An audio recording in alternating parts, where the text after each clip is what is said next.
Hi, everybody. I'm Brittany Lewis, a breaking news reporter here at Forbes. Joining me now is Matt Taglia, Senior Director of Emerson College Polling. Matt, thanks so much for joining me. Happy to be here. As we sit here less than 3 weeks away from Election Day, Emerson College polling shows a really tight race, although Harris is slightly ahead of Donald Trump. What can you tell us? Yeah, so we see that Harris now is at 49%, Trump at 48%, and with about 2% undecided. After we ask those undecided voters to choose between the candidates, we see that Harris is at 50, Trump is at 49, so very little changes. We see Harris at +1. Overall, I'm not sure that this is the trend line that Harris campaign would like to see. She's down about 1 point since our poll earlier this month. That's all right within the margin of error, but that is off of her high of 50% in August. So again, not necessarily the things that I want to see if I'm on the Harris campaign. However, Trump has been stuck at under 49% since July. And independents do break for Harris, 48% versus 44% for Trump. That's a very slight, slim margin there.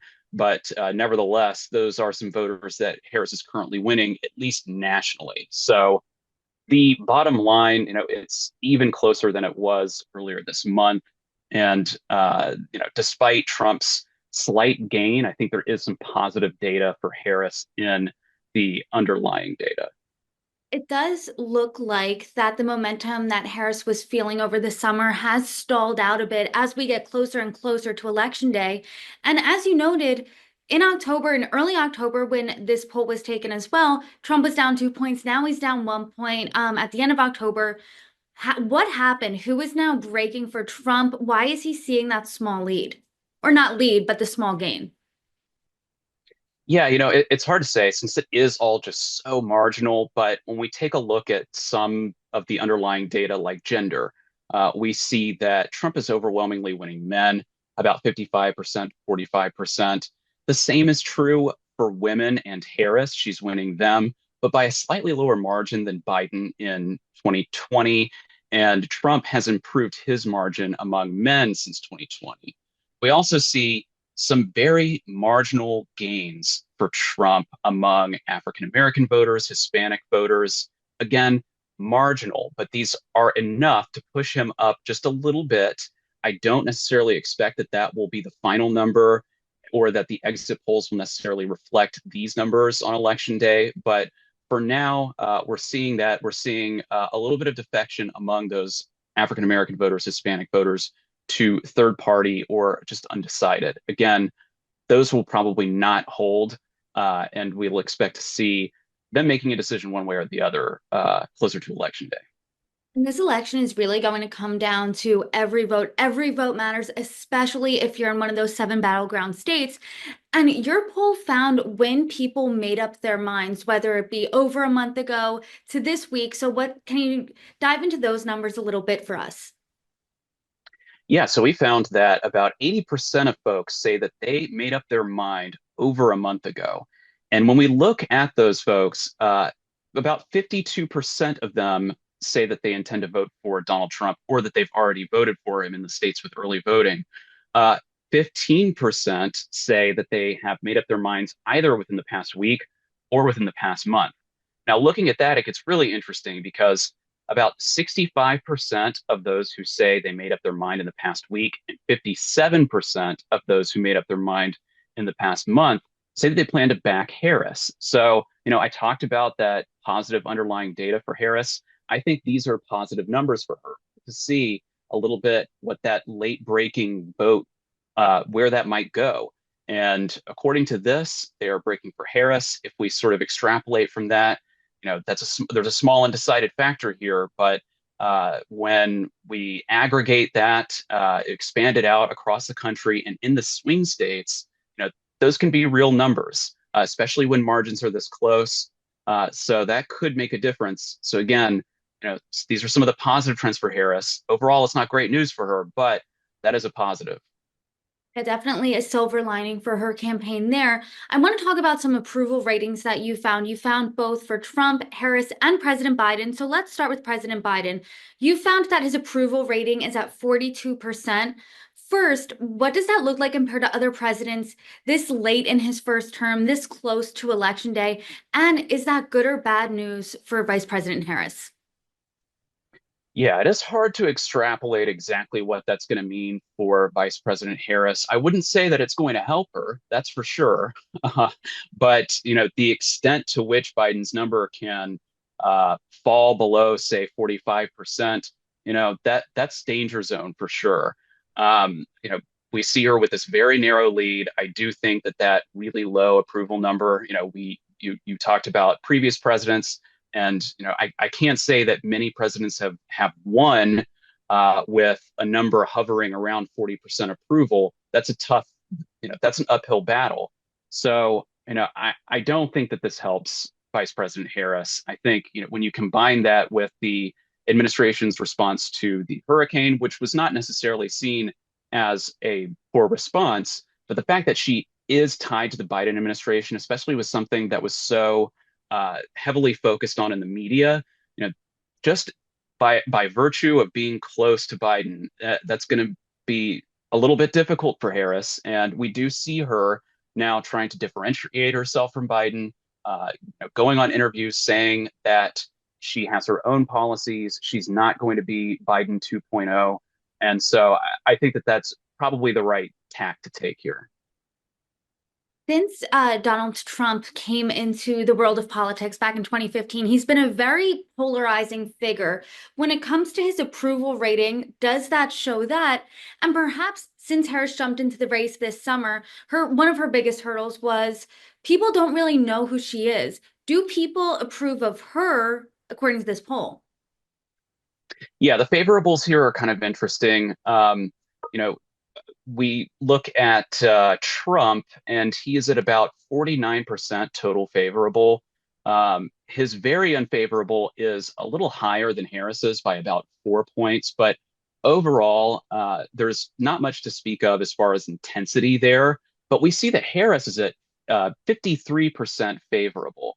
So I think that there is a little bit of a higher ceiling potentially for Harris here because that 53% number, that's significantly higher than the 49% that she manages in the top lines for the presidential race. So, yes, we do see Trump is a polarizing figure. We see that's especially true among Democrats. We see it as somewhat true among independents, but his overall very favorable number, excuse me, very unfavorable number, it's only slightly lower or slightly higher rather than Harris's. So again, I think there is some upside here for Harris, but they are relatively close, maybe closer than some would anticipate in their favorability ratings. Perhaps the most valuable voters this election cycle would be the undecided or the swing voters in those seven battleground states. And we've talked about those voters before, and we've said that they're going to be issue-based voters. It's going to come down to what issues matter the most. So, according to your poll, what issues are those?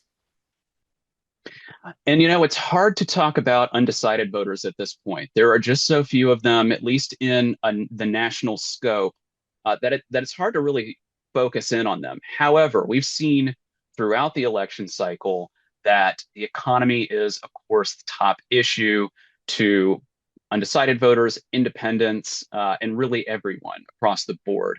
But those independent voters, especially, again, economy, immigration is also a major issue. We see both campaigns talking about it. We see the Trump campaign really talking about it quite a lot more. And he tends to win those voters overwhelmingly. So a lot of these issues, the economy as well, Trump tends to win those voters. Both of those issues, I think independent voters could very well break for Trump in some of these swing states, due simply alone to those top issues. Housing affordability being up there, but not quite as high as the economy. That's where Harris really does win. But I don't know that it's actually going to be enough in some of these states. We see that the younger voters, ethnic minorities, we see higher incidence of undecided in those voters. Again, housing affordability, the economy, those are the things that are most going to push them over the edge. So again, it's very close. Either candidate could win based on those numbers and those issues that those voters find most important. And one of those top issues, as you noted, is immigration. And words matter to people when you're talking about the border and the situation down there. And you asked people, how would you qualify what is happening at the border? Is it a crisis? Is it not a crisis, but a problem? Or is it not a problem at all? So, what are people thinking when it comes to the border? So a majority, 54%, say that the situation of migrants crossing the border is a crisis. Another 37% say that it's a problem, but not a crisis. And then just 9% say that it's not a problem. We dig a little bit deeper, we see that 48% of independents say that it's a crisis. We even see that only 16% of Democrats say that that it's not a problem at all. So majorities in all parties recognize that there is a problem. The problem as they see it, and in some cases, a majority or a plurality say that it is a crisis. Republicans, obviously, more so than independents and Democrats, but all parties are saying that it's a problem.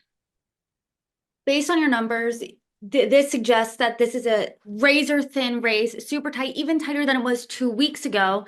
So, as we sit here now, less than 20 days away from Election Day, are these numbers reminding you of any other election in the past?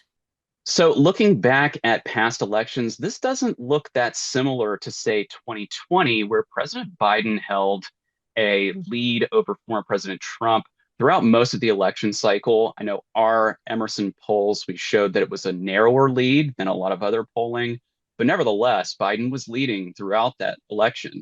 We look at 2016, and it's a little bit of the same story. Uh, Former Secretary of State Hillary Clinton, she was leading Trump throughout the election cycle. It was by, in some cases, slightly lower margins than President Biden in 2020. But there were very few who anticipated that President Trump would have won the popular vote, let's say. So it's hard to come up with a really recent corollary to this election. I think potentially 2012 with Mitt Romney, who had a better showing in some of the national polls than he did on election day.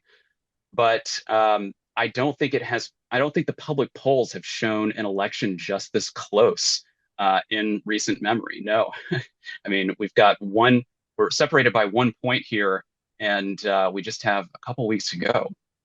Separated by 1 point, but when you look at the tea leaves and when you look at the demographics, it paints a wildly drastic picture. So between now and November 5th, what demo are you zeroed in on? Is there any battleground state you're particularly focused on over others? What does that look like?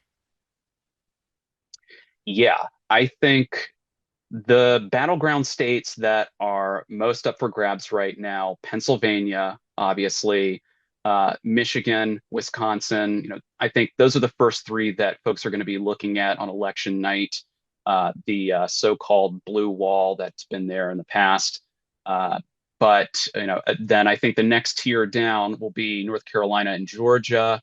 And then the last tier, I think, are Arizona and Nevada, with President Trump showing a fairly consistent lead in Arizona and Vice President Harris showing a somewhat consistent lead in Nevada.